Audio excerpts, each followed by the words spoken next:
后来，过来是惊险的画面。中华一个社区有驾驶伫车道的入口来落车，请管理员帮忙开迄个车道的烂闸，讲袂记得扭手动啊，结果规台车顺着落架，驶入去地下停车场。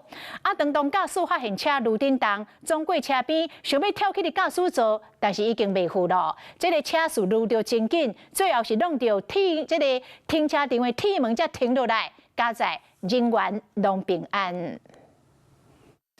被小轿车停伫社区地下停车场的入口，驾驶落车，请管理人员开违闸，进行轿车向一里愈顺行愈入停车场。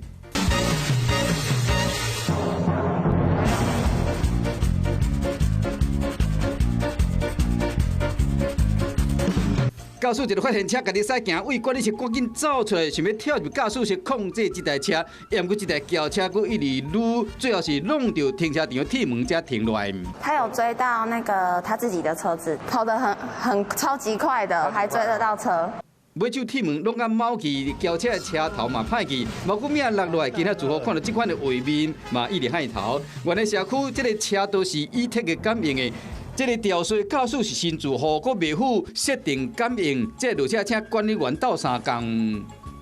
我头一届尔，第一届行到位，都拉去了。我想开嘛，无该开。他结果就看到他跑到那边，就赶快又冲回去了。我想说什么事？停车场公司的铁门被弄歹去，这个吊水驾驶都要共修理。这个欧洲师傅判断，驾驶可能是将车拍空速，嘛无扭手动啊。意思讲车因有夹在出进前，正确做法是停车后一定要拍到 P， 并且扭手动啊，安尼才会当避免意外。Hello， 我是张新文。想要抢先掌握最及时的新闻资讯吗？赶快订阅、按赞、开启小铃铛，锁定华视新闻 YouTube 频道。